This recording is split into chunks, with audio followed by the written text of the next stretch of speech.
গোনার জন্য, একটা গোনার জন্য ৬০০ বছর যেদিন তার কান্নার জীবন পূর্ণ হলো, সেই দিন আদম আলাইহিস সালাম সৌদি আরবের আরাফার ময়দানে জাবালে রহমত নামে একটা পাহাড় আছে। এই জাবালে রহমত নামের পাহাড়ের চূড়ায় আদম আলাইহিস সালাম বসে আল্লাহর কাছে তওবা করছেন, কিন্তু তার তওবা কবুল হয় না, গুনাহ মাফ হয় না। আদম কাঁদতে কাঁদতে চোখের পানি শেষ।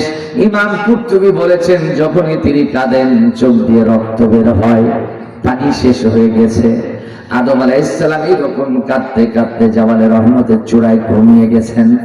ঘুমের মধ্যে তিনি স্বপ্নে দেখতেছেন তিনি যেন দুনিয়ায় নাই, তিনি যেন আল্লাহর জান্নাতে আগে যেভাবে ছিলেন ওইভাবেই আল্লাহর জান্নাতে নামাজ পড়ছেন, রুকু করছেন, সিজদা দিচ্ছেন। চিৎকার দিয়ে কোন মারহাবা। আদম আলাইহিস সালাম জান্নাতে নামাজ পড়ছেন, রুকু করছেন, সিজদা দিচ্ছেন। আল্লাহু আকবার। আল্লাহর নবী বলেছেন, আদম জান্নাতে যখন সিজদায় যাইতেন, একটা সিজদার মধ্যে তার সময় লাগতো আসরের আউয়াল ওয়াক্ত থেকে মাগরিবের আউয়াল ওয়াক্ত পর্যন্ত। এই লম্বা সময় আদম সিজদায় থাকতেন, আবার সিজদা তুলে আর মাথাটা আকাশের দিকে এইভাবে তুলতেন, মাথা এইভাবে ভাসায় নিতেন। আদম আলাইহিস সালাম এই দৃশ্য স্বপ্নের মধ্যে দেখে ঘুম ভেঙে যাওয়ার পর তিনি চোখের পানি আবার দর দর করে ফেলায় কাঁদতেন, কিন্তু চোখে পানি নাই, রক্ত নির্গত হয়। আদম আল্লাহকে ডাক দিয়ে বলছেন, আল্লাহ তোমার কুদরতের শান বুঝি না? জান্নাতে থাকা অবস্থায় যখন সিজদা দিয়ে তোমার আরশে মুআল্লার দিকে তাকাতাম, দেখতাম আরশে মুআল্লায় একটা নূরের বিন্দু মিটমিট করে ঘোরে আর আলো দেয়। আমাদের দেশে অ্যাম্বুলেন্স গুলো যেভাবে লাইট জ্বালায় আলো দেয়, সিগন্যাল দেয়, ওইভাবে নূরের বিন্দু আরশে মুআল্লায় মিটমিট করে ঘোরে আর আলো দেয়। আদম আল্লাহকে ডাক দিয়ে বলছেন, আল্লাহ গো, বুঝলাম না এটা কি? এই নূরের বিন্দু, এটা কার নূর, কিসের নূর? হাদিসে কুদসির মধ্যে এসেছে, ক্বালা আল্লাহু তাআলা, আল্লাহ তাআলা বললেন, নূরুন নাবিয়্যি মিন যুররিয়াতি। এ আদম চিন্তা না, এটাই হলো আমার নূর নবী, যে তোমার বংশে আগমন করবে। চিৎকার দিয়ে বলা যাবে কি মারহাবা। নূরুন নাবিয়্যি মিন যুররিয়াতি। আল্লাহ তাআলাকে ডাক দিয়ে বলেন, আল্লাহ আরশে মুআল্লায় তোমার নামের পাশে আরেকটি নাম দেখা যায়, এই নামটা কার? আল্লাহ তাআলা বললেন, ইসমুহু ফিস সামাই আহমদ ওয়া ফিল আরদি মুহাম্মদ। আদম তুমি চিনলা না, আমি আল্লাহ আমার নামের পরে যে নামটা দেখো, ওই নামটা হচ্ছে নবী, নূর নবী আহমদ, যার নাম আসমানে হলো আহমদ আর জমিনে হলো মুহাম্মদ। চিৎকার দিয়ে বলা যাবে কি সুবহানাল্লাহ। চাটকি খালি কথা নয় বাবা, চাটকি কই কথা নয়। আদম জান্নাতের মধ্যে আমার নবীর নাম লিখেছেন, আরশে মুআল্লায় আমার নবীর নাম লিখেছেন। এই নবী নূর নবী, যে আদম আলাইহিস সালামের বংশে আগমন করেছেন, ঠিক কিনা বলেন? এত বরকতময় নবী আল্লাহ আমাদেরকে দিলেন, আমরা সেই নবীকে গালি দেই। কথা বল, বাংলাদেশে গালি দেয় না? হ্যাঁ, আমার নবীর চরিত্র নাকি খারাপ, 6 বছর বয়সের মেয়েকে বিবাহ করেছে। বাংলাদেশে কিছু নাস্তিকের বাচ্চা আছে, তারা এগুলো বলে, আর তাদের বিচারও হয় না। কথা বল, আপনি হিন্দুদের দেবতা শ্রীকৃষ্ণকে গালি দেন, আপনার বিচার হবে, রিমান্ড হবে, মারাত্মক শাস্তি হবে আপনার। কিন্তু আমার নবীকে গালি দেয়, তার বিচার হয় না। আমার নবীকে যারা অপমান করলে বিচার করতে পারে না, তারা এই দেশের ক্ষমতায় থাকার যোগ্যতাও রাখে না। কথা বলেন ঠিক কিনা? সম্মানিত সুধী, এবার আসেন, আদম আলাইহিস সালাম আল্লাহর কাছে কান্না শুরু করে দিলেন। আদম আলাইহিস সালাম বললেন, আল্লাহ আমার বংশে আগমনকারী আহমদ মুহাম্মদ, এত বড় শান আর এত বড় মান, এত বড় মর্যাদা। আমি 600 বছর ধরে তওবা করলাম, গুনাহ মাফ হয় না। একটু দয়া করে ওই নূর নবী মুহাম্মদ আহমদের ওসিলায় কি আমাকে মাফ করে দেওয়া যায়? সুবহানাল্লাহ বলেন, আরো জোরে কোন। আদম আলাইহিস সালাম গুনাহ মাফ হয় না, বললেন আল্লাহ আহমদ মুহাম্মদকে ওসিলা করে আমাকে মাফ করে দেওয়া যায়। এবার আল্লাহ তাআলা আদম আলাইহিস সালামের পুত্র ওহী করলেন, ফাতালাক্কা আদামু মির রাব্বিহি কালিমা। আল্লাহ তাআলা আদমের উপর কিছু কালিমা নাজিল করলেন। যেরকম কি কালিমা? কালিমা মানে কি? কালিমা মানে বাক্য, সেন্টেন্স, কিছু বাক্য আল্লাহ নাজিল করলেন। আল্লাহ তাআলা বললেন, আদম এই কালিমাগুলো পড়ো, আমার কাছে মাপ চাও, তাহলে দেখবা তোমার জন্য আমি আল্লাহ ক্ষমাশীল হয়ে যাব। আদম আলাইহিস সালাম বেকার হয়ে গেলেন। এগুলো ফেলাই দেয়। আদম আলাইহিস সালাম বেকার হয়ে গেলেন, বললেন আল্লাহ কি কালিমা নাজিল করবা, করো না। আল্লাহ তাআলা বললেন, রব্বানা যালামনা। মুখস্থ নাই? হুজুর আছে না? যুবকরা আছে না মুখস্থ? বলেন বলেন, রব্বানা যালামনা আনফুসানা ওয়া ইল্লাম তাগফির লানা ওয়া তারহামনা লানাকুনান্না মিনাল খাসিরিন। আল্লাহু আকবার বলেন। ওহী নাজিল হলো। এবার আদম আল্লাহর কাছে প্রার্থনা শুরু করলেন, রব্বানা মানে কি? হে আমার রব। শুনতেছো ভাই? আল্লাহ গোলাম আদম বলছে, রব্বানা হে আমার রব, যালামনা হাতটার উপরে জুলুম করেছি, ওয়া ইল্লাম তাগফির লানা যদি ক্ষমা করে না দাও, ওয়া তারহামনা আর যদি রহম না করো, লানাকুনান্না মিনাল খাসিরিন তাহলে ক্ষতিগ্রস্ত জাহান্নামী হয়ে যাব। আদম আলাইহিস সালাম এই দোয়া করলেন। আপনারা বলেন এই দোয়া আপনিও করেন, আমিও করি, করি না? করি না? ইমাম সাহেবরাও করে। এই দোয়া করতেছেন, আদমের চোখ বেয়ে বেয়ে টপ টপ করে পানি পড়ছে। রব্বানা যালামনা আনফুসানা, নিজের আত্মার উপরে জুলুম করেছি রব, যদি ক্ষমা করে না দাও, রহম যদি না করো, তাহলে জাহান্নামী হয়ে যাব। কেঁদে অস্থির। এই দোয়ার ভাষাগুলো যদি আপনি বুঝতেন, আমরা আমাদের ইমাম সাহেবরা যদি বুঝতো, তাহলে তাদেরও এই দোয়া করার সময় চোখ দিয়ে পানি আসার কথা ছিল। কতক্ষণ ঠিক কিনা? ইমামও বোঝে না, মুসল্লিও বোঝে না, এই জন্য চোখ দিয়ে পানিও। ভাগ্যটা খারাপ।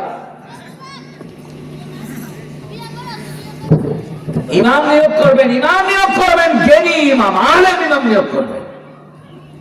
যে ইমাম নামাজে কি পড়ে সে যেন বুঝে, আবার মুসল্লিদেরকেও যেন বুঝার ক্ষমতা রাখে। ঠিক না হুজুর? দুর্ভাগ্য যে ইমাম টাকা কম নেবে, কোন মতে 5 ওয়াক্ত নামাজ একটু আজান দিতে পারলেই বাস, দেখছেন না। ইমাম মানে লেডা, যে আপনার ব্যক্তিত্ব গঠনের জন্য নির্দেশনা দেবে, আপনার পরিবারের জন্য যে একজন অ্যাডভাইজার হবে, আপনার সমাজকে চালাবার মতো যোগ্যতা সম্পন্ন হবে, রাষ্ট্রকে নেতৃত্ব দেওয়ার মতো যোগ্যতা সম্পন্ন হবে, সেইটা হবে মসজিদের ইমাম। কথা কন, আরো জোরে বলেন ঠিক কিনা? আতিক মাওলানাকে মসজিদের দায়িত্ব দেন না? 30 বছর। আল্লাহু আকবার। চিন্তা করেছেন, উনি হাতে কলমে, কাগজে কলমে ছাত্রদেরকে দিন শিখায়, ইসলাম শিখায়, ইসলামী আইন শিখায়, ইসলামী বিধিবিধান শিখায়, মুসল্লিদেরকেও শিখাতে সক্ষম।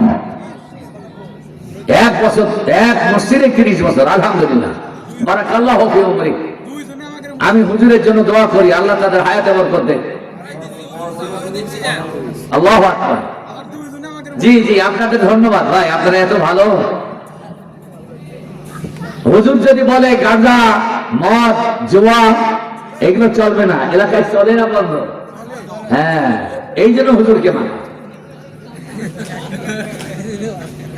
বিশ্বাস করেন, রাষ্ট্র যদি কোরআন পায়, এই রাষ্ট্র মাওলানা আতিককে বলবে ওখান থেকে জেনা মদ মাদকতার বিরুদ্ধে আইন জারি করে দাও, শাস্তি দিয়ে দাও। জেনা করেছে, বিবাহিত যদি হয় কোমর পর্যন্ত পুঁতে সঙ্গে ছাড় করে দাও পাথর দিয়ে। হ্যাঁ, আর যদি অবিবাহিত হয় তাহলে 1 বছর এর জন্য দেশান্তর করে দাও। ইনি ফতোয়া দিবেন মুসলিমের মেম্বারে বসে। এটা হলে সমাজটা ভালো হবে না খারাপ হবে? আস্তে কোন ভালো হবে, আরো জোরে কোন ভালো হবে না খারাপ? সুতরাং কোরআনের পক্ষে আপনাদের মাঠ তৈরি করা দরকার, ইসলামের পক্ষে মাঠ তৈরি করা দরকার। যুবকরা গাঁজা সিলিং নিয়ে ঠোঁটো করে ঘুরে বেড়ায়। হ্যাঁ, যদি কোরআনের রাজ কায়েম হয়, গাঁজা সিলিং তো দূরের কথা, এই নামটাও মুখে নেবে না। কথা কোন ঠিক কিনা? এমন সমাজ চান কিনা? চান কিনা? তাহলে ইসলামের পক্ষে, কোরআনের পক্ষে আগামীতে বিপ্লব সৃষ্টি করতে হবে। কারা কারা রাজি? 2 হাত তুলে দেখান, আল্লাহ দেখো। কোথাকুতি করতেছে অনেকে, হাত তুলছে।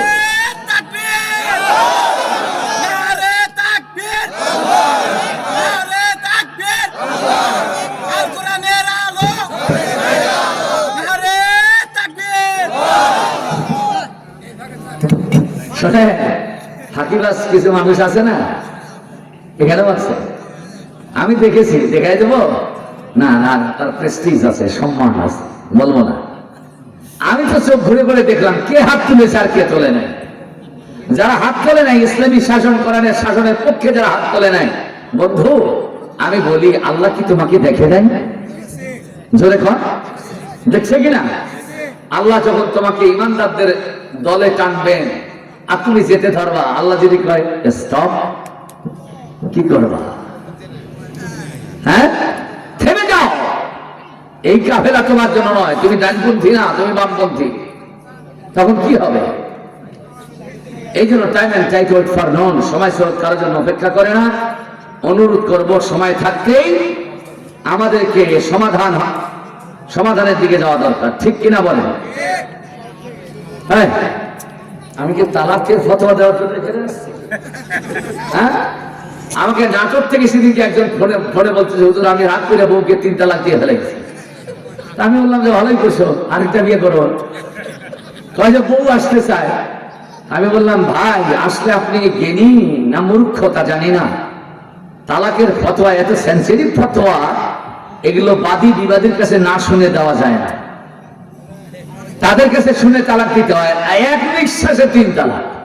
মনে হয় কি যে একটা জিকির পাইছে ফোনে। ওর বউ তো তালাক হয়নি, ওর শ্বশুরিও তালাক হয় না। কেমন কথা বলেন তো? তালাক শব্দটা মুখে নিলে আল্লাহর আরশ প্রকম্পিত হয়, থরথর করে কাঁপতে থাকে। আর কোনো ভাষা পায় না। বউ রাগ করছে, গালি দিয়েছে, ঝগড়া করছে, যা 1 তালাক 2 তালাক, তোর মাকেও তালাক। কি ভাজলেন বলেন তো? আর ভাষা নাই? আর কিছু শক্ত ভাষা যে তোমার বউকে গালি দাও, তালাক দিতে হবে? এটা তালাক হবে না। হুজুরের কাছে আরো ভালো করে জানেন। আমার বাবাজিরা, আমার কথা এই যে দিস ইজ রং, এগুলো ভুল, ভুল না? হ্যাঁ, আপনি এই যে জেনে না বুঝে হঠাৎ করে তালাক দিয়ে দিবেন বউকে, এটা ভুল না? এই কাজটা যে করেছে তাকে কান ধরে তওবা করা দরকার। আর হযরত উমর রাদিয়াল্লাহু তাআলা বলেছেন, এরকম কাজ যারা করে তার মাথার চান্দির থেকে পায়ের তলা পর্যন্ত পিটাইয়া লাল করে দেওয়া দরকার। বুঝেছেন? হযরত উমর বলেছে, এইরকম বাদরামি যে করবে তালাক নিয়ে, তার পিটাইয়া গোটা শরীর লাল করে দেওয়া দরকার। আল্লাহ তাআলা বোঝার তৌফিক দান করেন, বলুন আমিন। তাহলে এই যে ভুলগুলো আমরা করি, এই জন্য কি ইস্তেগফার করার দরকার নাই? তওবা করার দরকার নাই? আদম আলাইহিস সালাম বললেন, রব্বানা যালামনা আনফুসানা ওয়া ইল্লাম তাগফির লানা ওয়া তারহামনা লানাকুনান্না মিনাল খাসিরিন।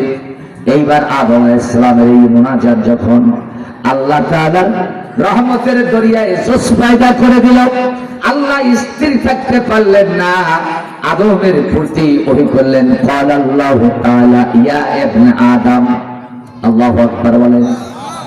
আল্লাহ তাআলা বললেন, আদম তোমার জন্য আমি আল্লাহ ক্ষমা পরবশ হইলাম।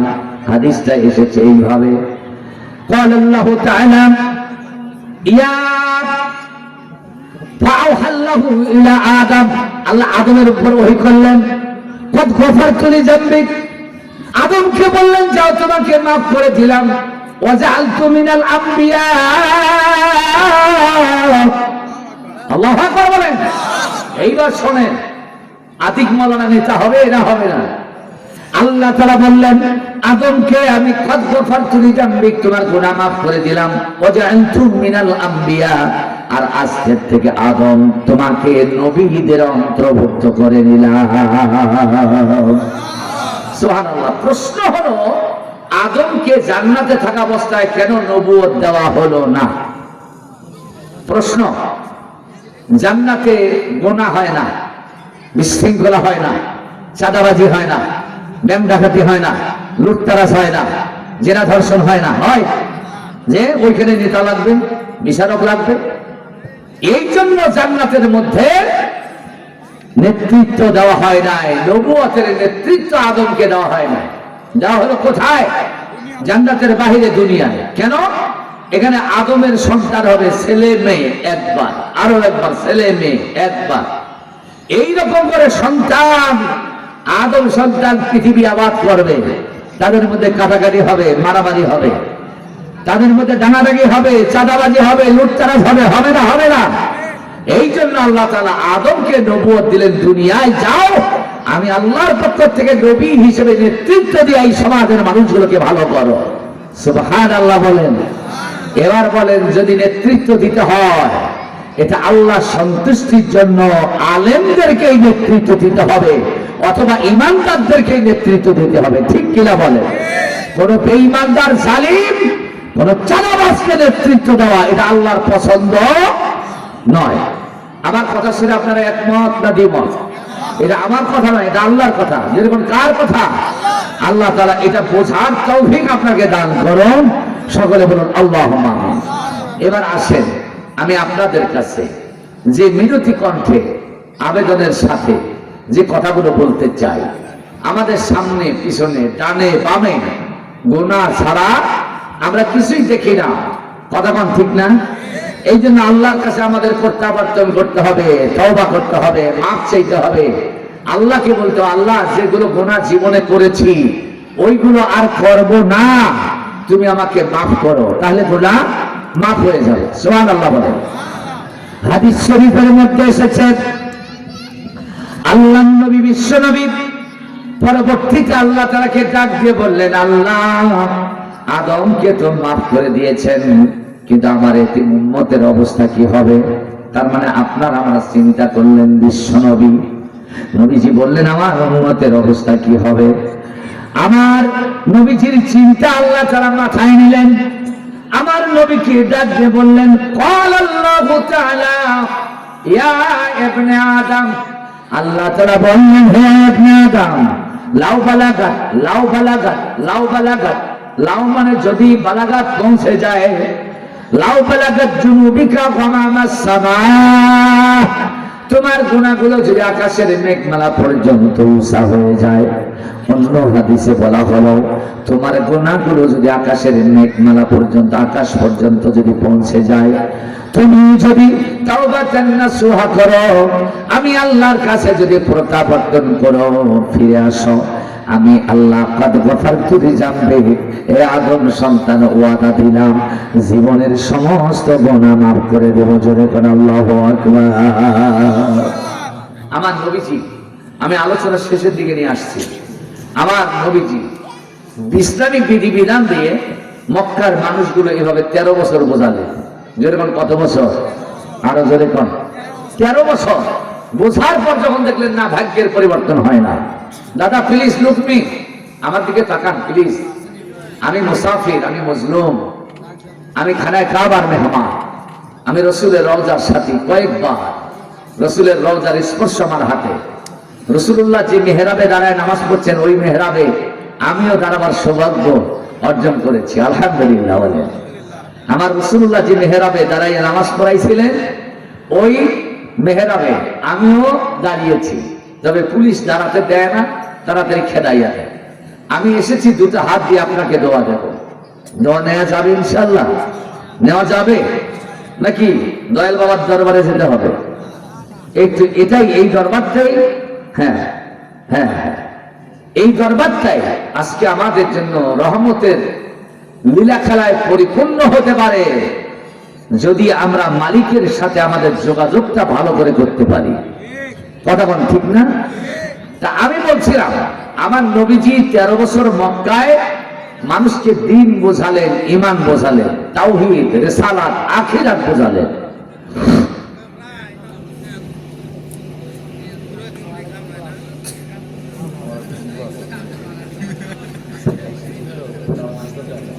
আচ্ছা দেখেন, এই কাকা চলে যাচ্ছে, মনে হয় চাচি আম্মা ফোন দিয়েছে নাকি বাবা? হ্যাঁ?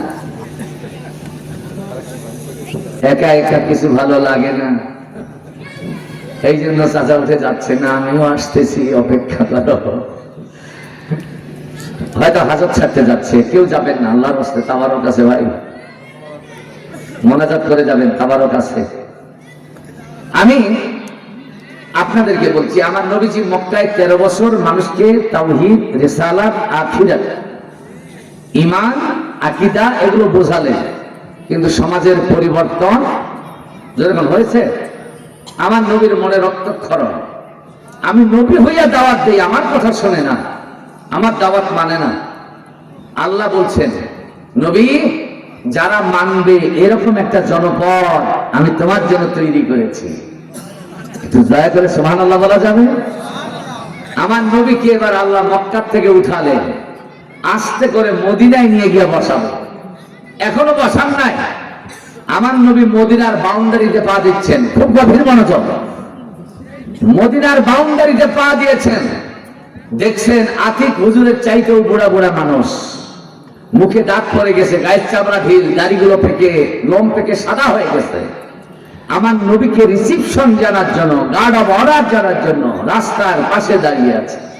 সুবহানাল্লাহ বলে মুহাম্মদ রাসূলুল্লাহ আসছে। আমার নবীকে স্বাগতম জানাবার জন্য যুবকেরা লাইন ধরে, আবাল বৃদ্ধ বনিতা, অরুণ বরুণ তরুণ, তারা গান গেয়ে গিয়ে আমার নবীকে উৎসাহ দিচ্ছে, উদ্দীপনা দিচ্ছে, চিৎকার দেখুন সুবহানাল্লাহ। আউস গোত্র, খাজরাজ গোত্র মদিনার সর্ববৃহৎ গোত্র, এর লিডাররা, বড় বড় নেতারা যাইয়া আমার নবীর উটের রশি ধরেছে। আমার নবীর উটের রশি ধইরা টানছে আর বলছে, মুহাম্মদ সাল্লাল্লাহু আলাইহি সাল্লাম আপনি আমার বাসায় একটু তাশরীফ, আপনার একটু পদধূলি আমার বাড়িতে দিয়ে দেন। এই যে খিচড়ি খাওয়ার পার্টি দেখে, ওয়াজ শুনবে না, ওইদিকে গন্ডগোল করছে। হ্যাঁ ভাই, এই ছেলেরা, এই বাবা ওইদিকে যাও তো, এই পাশে কে কোন ছেলেরা গল্প করতেছে, ওদেরকে দাওয়াত দাও, এদেরকে খিচড়ি খাওয়ার দাওয়াত দাও। আমি সাংঘাতিক বক্তা কিন্তু বাবা, আমি এই শ্রোতা যাদেরকে সামনে পেয়েছি তাদেরকে নিয়ে আখিরি মুনাজাত এবং তাবারক বিতরণ হবে। যারা ওয়াজ শুনে নাই, ওরা যদি আসে গাইলে ওর পাপ তার 14 গোষ্ঠী উল্টায় দেবে। এখনো যদি চাও বাবা বসো, দোয়া যদি চাও বসো। মাহফিলের আশেপাশে যারা আছো যুবকরা, আমি অনুরোধ করি বসে পড়ো। এরপরে বসার সুযোগ দেওয়া হবে না, বসে পড়ো। নাকি সাজ্জাদ ভাই?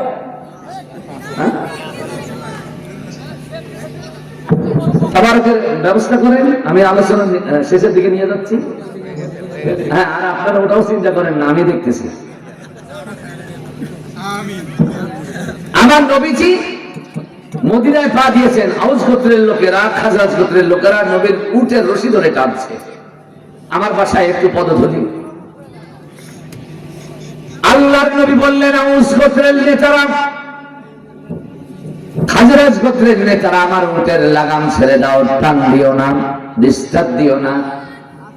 আমি যখন আমার হুজরাত থেকে বের হয়ে এই উটের পিঠে সওয়ার হয়েছি, তখন থেকে এই উট কোন পথে যাবে, কোন রাস্তা দিয়ে যাবে, কোথায় গিয়ে বসতে হবে, এই ধরনের কোন নির্দেশনা আমি নবী মুহাম্মদ তাকে দেই না। এই উটকে চলবার জন্য, রাস্তা দেখানোর জন্য যিনি নির্দেশ দেন, আরশের মালিক আল্লাহ রাব্বুল আলামিন। সুবহানাল্লাহ। একটা পশু আমার নবীর নিরাপত্তা দেওয়ার জন্য আল্লাহর নির্দেশের আনুগত্য করছিল। আল্লাহু আকবার। আমার নবীজি গুছে গেছে মদিনার মধ্যে এমন একটি জায়গা আছে, এখানে 2 তলা একটা বাড়ি ছিল। ওইখানে গিয়ে উটটা হাঁটু মেরে বসে পড়ল।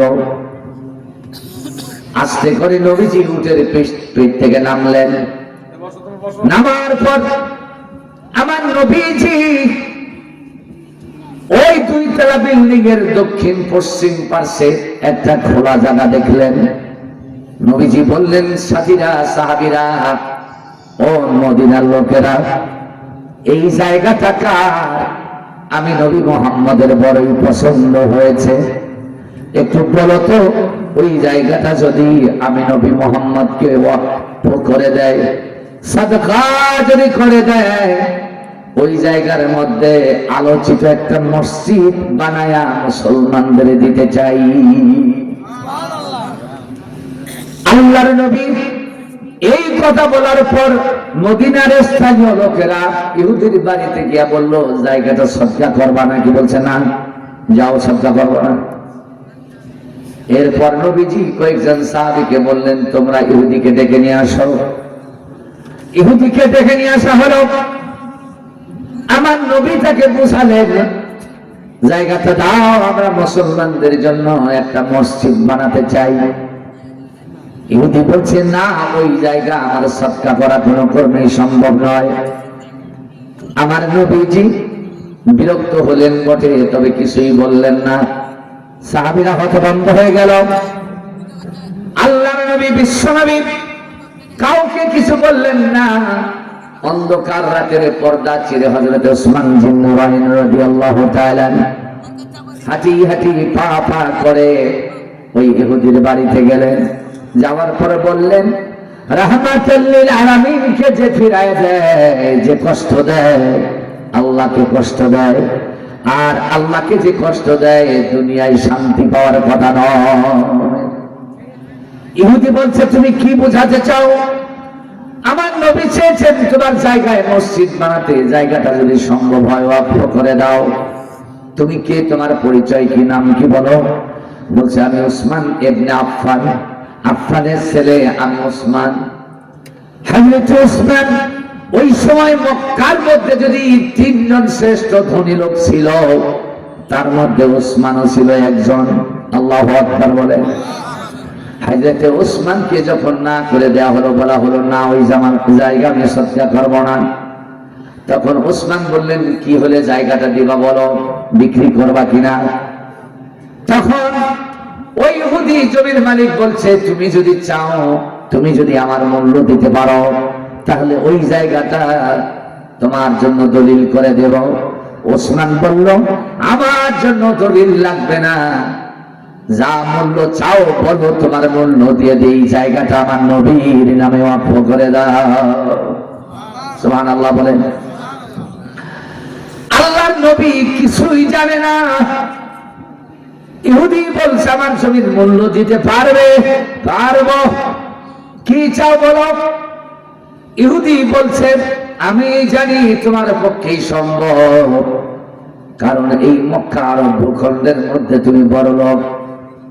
তুমি যদি আমার জমিটা নিতে চাও, আমার জমির মূল্য হলো তোমার স্থাবর, অস্থাবর, তোমার জায়গা জমি, তোমার ব্যবসা বাণিজ্য, তোমার ব্যাংক ব্যালেন্স, তোমার জাগতিক সম্পদ বলতে যা বোঝায়, তা যদি আমার নামে দলিল করে দাও, ওই জায়গা তোমার নবীর নামে দলিল করে দেব। ওসমান বললেন, তুমি জানো না, নবীর সাহাবীরা দুনিয়ার সম্পদ নবীর জন্য উৎসর্গ করতে পারে, এমনকি জীবনটাও নবীর প্রেমে দিতে দ্বিধা করে না। এগুলো তো দূরের কথা, আমার জীবনটাও যদি তুমি চেতে, তাও দিতাম তোমার জমি আমার নবীর নামে ওয়াকফ করে নিতাম। আল্লাহু আকবার। ওসমান সম্মতি দিলেন।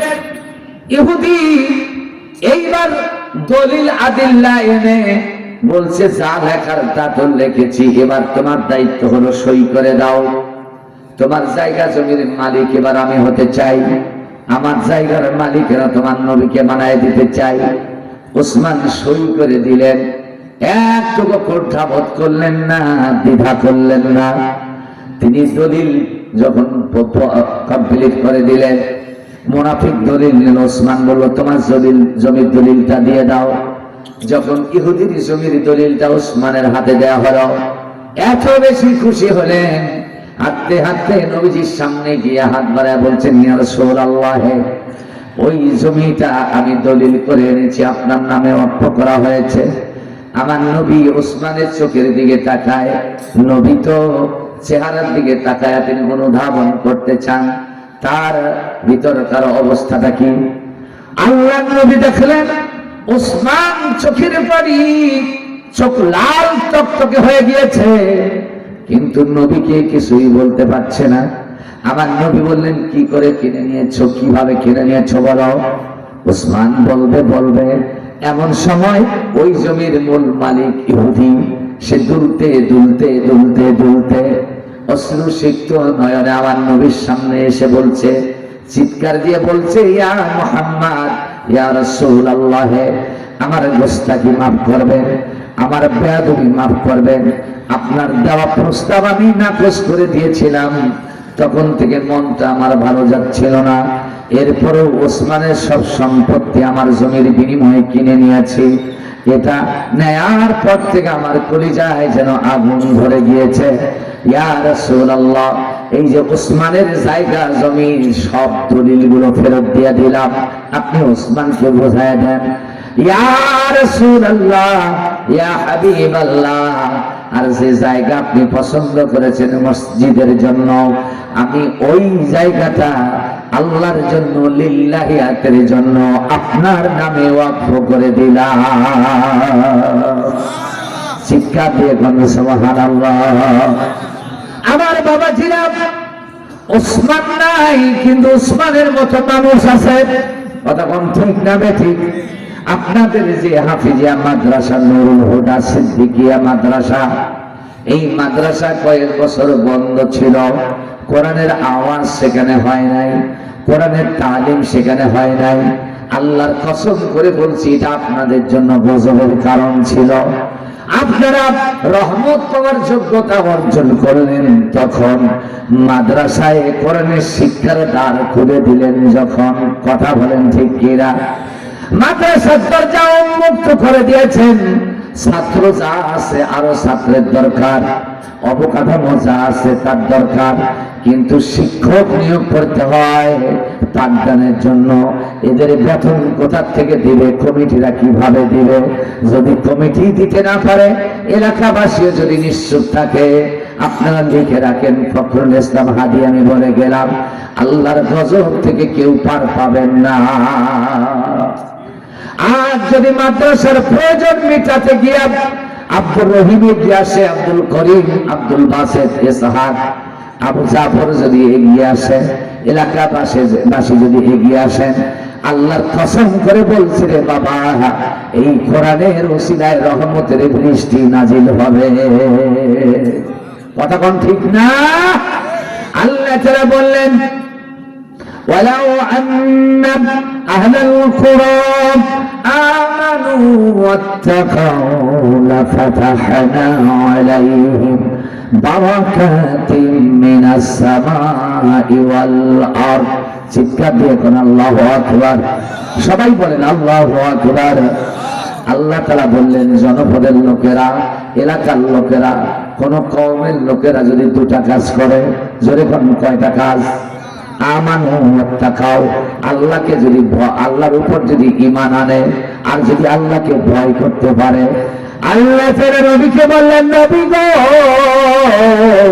আমার বান্দা বান্দিকে বলে দাও, লা ফাতাহনা, অবশ্যই খুলে দেব, বারাকাতিন মিনাস সামাই ওয়াল আরদ, আকাশের যত বরকতের দরজা আছে, জমিনে যত বরকতের দরজা আছে, সবগুলো ওই জগন্নাথপুর এলাকার জন্য খুলে দিতে আমার আল্লাহর সময় লাগবে না।